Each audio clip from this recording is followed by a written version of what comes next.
vaccine was related to autism. Watch out. All right, so I don't know if you've read it, Lancet has now decided to actually remove from their records that report that they had in the late 90s saying that the MMR vaccine was related to autism, which is pretty extraordinary that they would just be like, bad idea. A lot of people had already in the medical world had said there was not a leg to stand on. The Lancet published this thing, and I'm not surprised it took them 12 years to finally say, okay, he was wrong. And they didn't just say he was wrong. They pulled it from the records. They expunged it. I mean, they put that SUV in reverse and backed over the guy. For me, I'm very pro-vaccine, but I will say all of the talk about it definitely scared me. Yesterday I read Lisa Belkin's Motherload blog in the New York Times, and it was a very interesting read. It discusses just the fear-mongering among autistic parents who are constantly being told, this is the way to help your child, this is the way to help your child. When I was pregnant with my son, I was interviewing Jenny MCarthy for my show that's about fashion, and she said, what are you having? And I said, a boy. And she said, be careful. And I was a little like, you know. I think that's the perfect example of fear-mongering.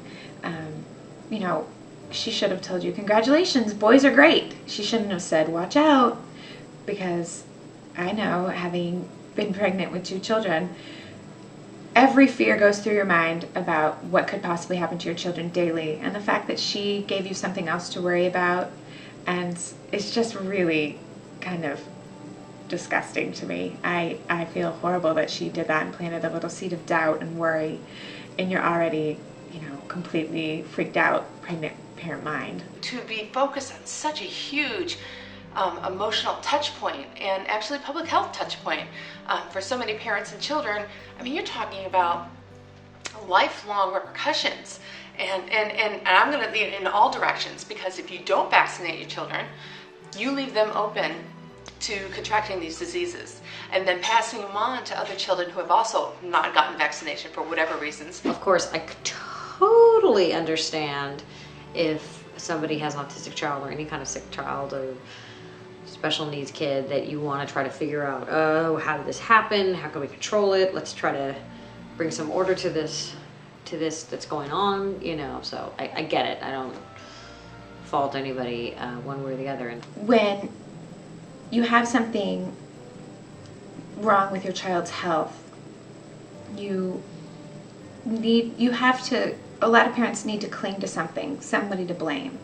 I've definitely been down that road where you have a lot of anger and you just need to direct it at something. And in this case, people were directing it at vaccines. I will say the report this week makes me go a little more like, Join the Momversation at momversation.com.